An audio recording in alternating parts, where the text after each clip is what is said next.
happy to have you here with the founder of Trendalytics. I know it's still early days, but it's very exciting. Today we're in an environment where consumers are telling us what they want.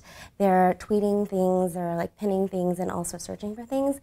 And I think all these insights can be really valuable to brands and retailers to help improve their profitability. So there's so much information out there. How do you whittle it down to the most important basic information that these customers would need? And do they listen? Do they actually listen to your advice? Because that's hard, because you're also thinking about the full picture and merchandising if they're in a store, or how it will all work together. Yeah, so I think an important piece of what we're doing is to actually involve potential customers in the process.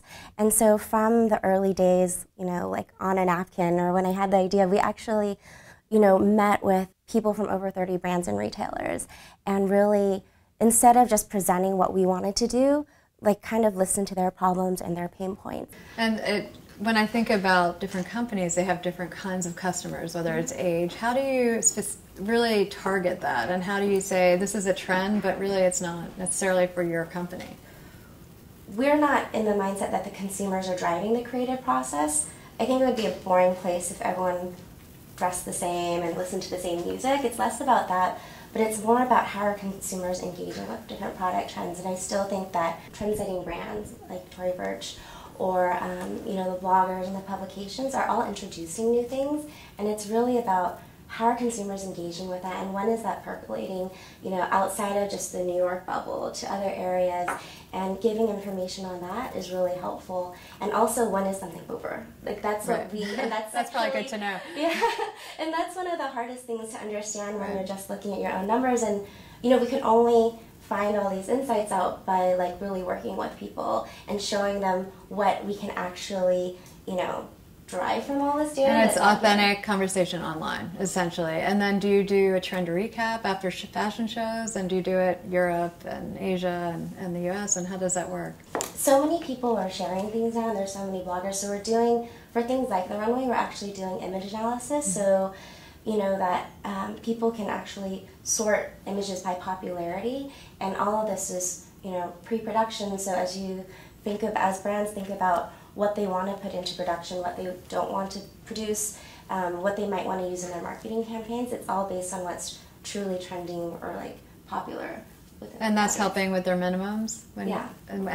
So they're really looking at their collection and saying, maybe we won't cut that. Right. And I think what's interesting is, like, particularly for emerging brands and smaller brands, it's an opportunity to use data as a selling tool. So if, a lot of times buyers will say, at department stores will say it's hard to allocate dollars to a brand that they've never carried in their store, but they know there's all this buzz around that. If you're a smaller brand and you can tell them, like, look at how many people are searching for our brand, or our website traffic is up, you should buy more, then it gives them an opportunity. And so younger designers aren't given that chance, or even like ones that are growing that want to reach new markets. If you know that people are searching in China for your brand, then that's helpful to know to expand there. So really taking more calculated risks so that you can kind of, make business decisions around that. And we do that on our website, and we look at who's visiting our website, and when we start to think about new territories to go into. So I think that's really valid.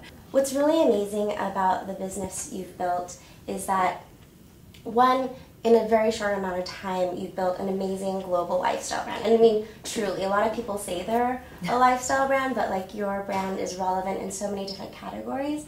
But then you've also grown it with grace, and it hasn't been diluted.